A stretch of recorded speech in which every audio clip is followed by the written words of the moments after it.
One should be very clear about it कि वो जहाद था, कोई जहाद वगैरह नहीं था।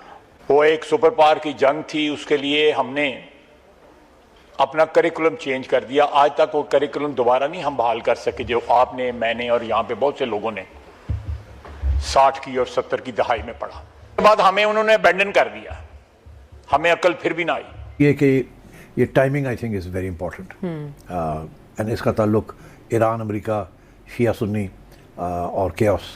तो फिर किस मुंह से अगर हिंदुस्तान ये दहशतगर्दी करवा रहा है पाकिस्तान के अंदर, तो किस मुंह से, अगर मोहसिन नकवी साहब खुद बिलीव करते हैं अपनी बात के अंदर, उनको जरा भर रत्ती भर भी यकीन है अपनी बात के ऊपर जो कुछ उन्होंने कहा था, तो किस मुंह से पाकिस्तान की क्रिकेट टीम जो है वो उनसे खेलने के लिए जा रही है? चले, इससे क्या पता चलता है? इसका मतलब है कि पाकिस्तान का तो किसी भी चीज के ऊपर ये जो मौजूदा हुकूमत है, इनका कोई फर्म स्टैंड, कोई कन्विक्शन, कोई बिलीफ है ही नहीं। पर भारत का मामला, इसे मत भूलें कि नरेंद्र मोदी की डोनाल्ड ट्रंप से इस महीने में मुलाकात है, फिर उसकी इसराइल में भी मुलाकात है और फिर मुतालबात की फहरिस्त भी आनी है। अब देखें, यूरोपीय यूनियन की जो भारत से डील हुई उसका इतना दबाव है कि पाकिस्तान को $5 अरब का बरह रास्त खसारा बर्दाश्त करना तो हमें नजर आया, except for a military operation. इसी तरीके के साथ इंडिया के साथ सारा कुछ बंद है।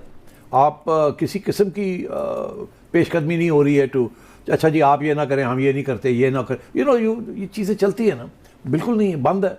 You're in a state of war. यानी बांग्लादेश को थप्पड़ मार के फारग कर दिया गया है और ये बांग्लादेश ने सारी की सारी जो गलती की है, ये किसी ने, जो मुझे पता चला है कि पाकिस्तान की साइड से उनको एडवाइस किया गया था कि इनके पास अफगानिस्तान में छोड़ा हुआ असले आ चुका है, अब इन पर भी काबू पाना, कंट्रोल पाना मुश्किल है। हल इसका क्या है?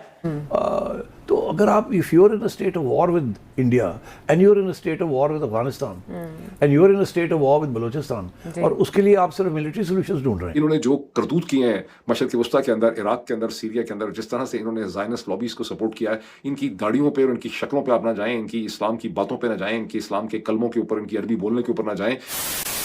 नमस्कार दोस्तों, जय हिंद। अमेरिका के झटके के बाद पाक रक्षा मंत्री का एक बार फिर से रोना शुरू हो गया है और उन्होंने अपनी फौज की पोल खोलकर फिर से रख दी है और खुद कबूला है कि एक बार फिर अमेरिका ने हमें यूज करके टॉयलेट पेपर की तरह फेंक दिया है। दरअसल पाकिस्तान के रक्षा मंत्री ख्वाजा हाफिज ने अमेरिका को लेकर बड़ा बयान दिया है। उन्होंने नेशनल असेंबली में एक भाषण के दौरान पाकिस्तान के पिछले सैन्य और राजनीतिक फैसले की कड़ी आलोचना की है। वही अमेरिका पर निशाना साधते हुए ख्वाजा हाफिज ने कहा है कि अमेरिका ने पाकिस्तान का टॉयलेट पेपर की तरह इस्तेमाल किया है। जब उसका काम निकल गया तो उसने हमें फेंक दिया। नेशनल असेंबली में अफगानिस्तान में युद्ध का जिक्र करते हुए ख्वाजा हाफिज ने माना है कि अमेरिका ने अफगानिस्तान के जंग में उसके लोगों को जिहाद के नाम पर मरवाया था और जब काम हो गया तो उन्हें अकेला छोड़ दिया। ख्वाजा हाफिज ने इसके लिए पाकिस्तान के 2 पूर्व सेना प्रमुख जनरल जिया-उल हक और परवेज मुशर्रफ दोनों को सीधे तौर पर जिम्मेदार ठहराया है। वही ख्वाजा हाफिज ने यह भी कहा है कि हम अपनी गलती से नहीं सीखे हैं और आज फिर से वही कर रहे हैं।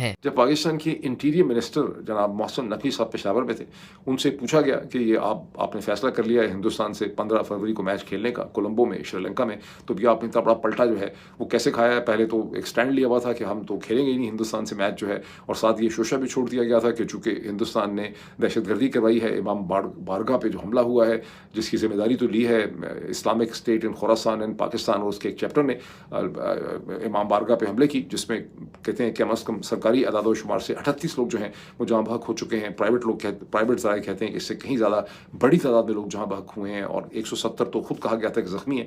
तो ये इस वजह से अब पाकिस्तान मैच नहीं खेलेगा क्योंकि हिंदुस्तान ने वो हमला करवाया, और 2 दफ़ा मोहसिन नकवी साहब ये कह चुके थे। अब मोहसिन नकवी साहब बड़ी इंटरेस्टिंग बात की, उन्होंने कहा हमारा सारा का सारा स्टैंड जो है उसका हिंदुस्तान से तो कोई ताल्लुक था ही नहीं, हम तो सिर्फ ये चाह रहे थे कि बांग्लादेश को एक इंसाफ मिल सके। तो बांग्लादेश को क्या इंसाफ मिला है? बांग्लादेश को इंसाफ क्या मिला है कि बांग्लादेश के मुंह में चूसनी डाल दी है ICC ने, और बांग्लादेश जो है वो वर्ल्ड कप से बाहर हो गया है और इस वक्त 2026 चल रहा है और 2031 से पहले ICC कोई क्रिकेट का टूर्नामेंट जो है वो बांग्लादेश में रखेगी। वो कहते हैं ना, कौन जीता है तेरी जुल्फ के सर होने तक। यानी बांग्लादेश को थप्पड़ मार के फारग कर दिया गया है और ये बांग्लादेश ने सारी की सारी जो गलती की है, ये किसी ने, जो मुझे पता चला है कि पाकिस्तान की साइड से उनको एडवाइस किया गया था कि चूंकि हम हिंदुस्तान से नहीं खेल रहे हिंदुस्तान की सरजमीन में ICC के मैचेस, जो इंडिया और पाकिस्तान के दरमियान एक पहले की अरेंजमेंट है जिसकी असल जिम्मेदारी दर हकीकत हिंदुस्तान पे आती है, जिन्होंने सबसे पहले पाकिस्तान में मैचेस खेलने से इनकार किया हुआ है, उसको ICC ने रिजेक्ट कर दिया। मुझे जो अंडरस्टैंडिंग है, इन्फॉर्मेशन किसी ने दी है कि ये मुश्किल और ये आइडिया उनको पाकिस्तान की साइड से दिया गया था। पाकिस्तान ने फिर उसके बाद एक ड्रामा किया कि अब चूंकि बांग्लादेश को निकाल दिया गया, उनकी जगह स्कॉटलैंड को ले आए, तो हम भी हिंदुस्तान से मैच नहीं खेलेंगे। और फिर जैसे ही प्रेशर इनके ऊपर डेवलप हुआ ICC की तरफ से, श्रीलंका की तरफ से, जो होना ही था क्योंकि श्रीलंका इनको बहुत ज़्यादा डिफेंड करता रहा, तो इन्होंने फौरी तौर पर बांग्लादेश को हॉट पोटैटो की तरह फेंक दिया है। और मोहसिन नकवी साहब ये कह रहे हैं कि हम तो सिर्फ बांग्लादेश बांग्लादेश को इंसाफ दिलाने लगे थे। लेकिन चलें इस सारी चीज़ को छोड़ दें कि बांग्लादेश को उन्होंने इंसाफ दिलाया कि नहीं दिलाया। मोहसिन नकवी साहब को अपना हिसाब किताब करना है। वन सेकेंड, चूंकि पाकिस्तान में मीडिया कोई सवाल पूछ नहीं सकता, बेचारा जो पूछेगा वो जेल में चला जाता है, उसको उठा लेते हैं, गुम कर देते हैं। मोहसिन नकवी साहब ने इस्लामाबाद की इमाम बारगाह पे का दहशतगर्दी के हमले के बाद फौरी तौर पर इल्ज़ाम हिंदुस्तान पे लगाया। उन्होंने कहा हमारे पास सारी एविडेंस है कि ये हिंदुस्तान की ईमा पे अफगान तालिबान और ये सब लोग मिलकर करवा रहे हैं। उसके 24-36 घंटे के बाद जब इस सो कॉल्ड ISKP जो है इसने इसकी जिम्मेदारी ले ली, और आप अच्छी तरह जानते हैं कि मैं इन तमाम ये जो सारी इस तंजीमें बनाई गई हैं मुसलमानों की मुख्तलिफ फ़िरक़ों के नाम के ऊपर, ये सारी की सारी इंटरनेशनल इंटेलिजेंस एजेंसीज़ ने बनाई हुई हैं। इनमें अगर आप मेरी बात पे यकीन करते हो, खुदा के लिए कभी भी बेवकूफ़ ना बने इन सारी चीज़ों से।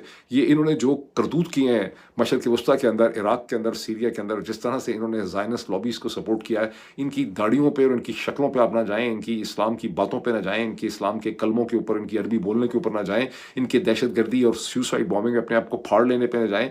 ये सब बेवकूफ़ नादान लोग हैं जो इंटरनेशनल इंटेलिजेंस एजेंसीज़ के हाथ में खेल रहे हैं। बहरहाल हिंदुस्तान के साथ इनका ताल्लुक कोई आज तक प्रूव नहीं हुआ, लेकिन मोहसिन नकवी साहब ने वाशगाफ अल्फाज में इल्ज़ाम लगाया कि सेकंड टाइम जब ISKP ने जिम्मेदारी ले भी ली तो भी मोहसिन नकवी साहब ने कहा कि इन सब की फंडिंग जो है वो हिंदुस्तान से हो रही है। तो फिर किस मुंह से, अगर हिंदुस्तान ये दहशतगर्दी करवा रहा है पाकिस्तान के अंदर, तो किस मुंह से, अगर मोहसिन नकवी साहब खुद बिलीव करते हैं अपनी बात के अंदर, उनको ज़रा भर रत्ती भर भी यकीन है अपनी बात के ऊपर जो कुछ उन्होंने कहा था, तो किस मुंह से पाकिस्तान की क्रिकेट टीम जो है वो उनसे खेलने के लिए जा रही है। चले आप इमाम बारगाह को अगर एक सेकंड के लिए नज़रअंदाज कर दें, तो इससे पहले क्या हमने चंद दिन पहले हमने बलूचिस्तान के अंदर BLA ने जो हमले किए हैं, जो 12 जगहों पर उन्होंने कब्जा कर लिया, क्या उसकी जिम्मेदारी हमने हिंदुस्तान पर नहीं डाली? अगर हिंदुस्तान ये दोनों चीज़ें कर रहा है, और BLA के केस में तो बहुत ज़्यादा हमें यकीन भी है, उसमें हमें मोहसिन नकवी की ज़रूरत नहीं, तो भी पाकिस्तान के वहाँ क्रिकेट का मैच जाके खेल रहा है, इससे क्या पता चलता है? इसका मतलब है कि पाकिस्तान का तो किसी भी चीज़ के ऊपर ये जो मौजूदा हुकूमत है, इनका कोई फर्म स्टैंड, कोई कन्विक्शन, कोई बिलीफ है ही नहीं।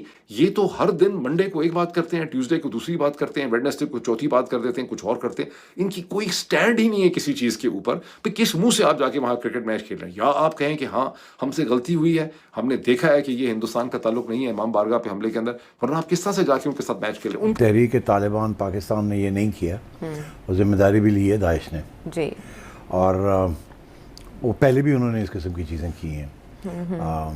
और सो इसलिए टाइमिंग इज़ वेरी इंपॉर्टेंट।